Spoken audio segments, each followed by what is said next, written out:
इंदिरा नूई, पता है आपको, रात में रिसेप्शनिस्ट का काम करती थी अमेरिका में, और जो पैसा मिलता था उससे पढ़ाई करती थी। $50 का उन्होंने एक सूट बनवाना था, बड़ी मुश्किल से इकट्ठे किए और अच्छी वर्दी पहन करके नौकरी के लिए गई और पेप्सी कंपनी में चीफ एग्जीक्यूटिव बनी।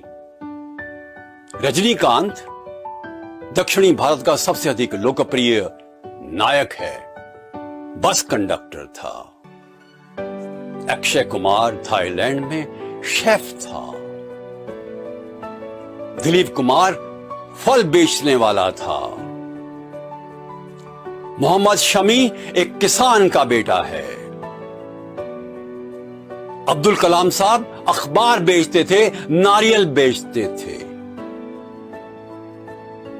रामेश्वरम से बाहर सबसे पहले एक महान इंसान बनने के लिए बाहर निकलता है, एयरफोर्स में जाना चाहता है, इंटरव्यू होता है, आखिरी रह जाता है।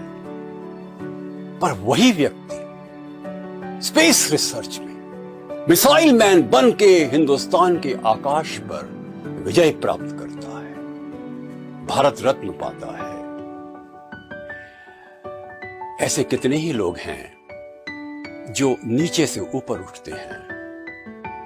ग्रामीण पृष्ठभूमि हो, हिंदी मीडियम हो, बचपन में अच्छी पढ़ाई में ना हो। थॉमस एल्वा एडिसन को स्कूल से निकाल दिया गया, होशियार नहीं था। आइंस्टाइन के पीछे तख्ती लगती थी, सारे बच्चे लगाते थे क्लास में, आई एम स्टूपिड।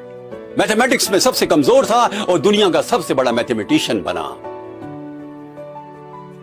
किसी भी स्थिति में हम ऊंचे उठ सकते हैं, भूतकाल को नए ढंग से लिख सकते हैं, अपने जीवन की आत्मकथा का एक बार फिर से हम लेखन कर सकते हैं। कभी भी हमारी कमजोरियां हमारे मार्ग में बाधक बने, ऐसा मत होने दीजिए। हो सकता है कुछ समय के लिए किसी क्षेत्र में हम रुक जाएं, कुछ समय के लिए, पर वैसा सबके साथ हो सकता है ना। आदमी उठता भी तो है, और यही बात होनी चाहिए इंसान में। जब कभी आपको कठिनाइयां आए, जिंदगी में ऊंचा उठने के लिए संकल्प कीजिए, प्लान ऑफ एक्शन तैयार कीजिए, अपनी शक्तियों को बढ़ाइए, रात भर भी काम करना पड़े करिए, 16 घंटे काम करना पड़े करिए। ठीक है, कुछ लोग भाग्यशाली होते हैं, अच्छे परिवार में जन्म लेते हैं, अच्छी शिक्षा मिलती है, परंतु यदि विश्व के महान व्यक्तियों की जीवनी को आप देखें और पाएंगे, जो कम भाग्यशाली थे बचपन में, वही महान उपलब्धियों के स्वामी बने।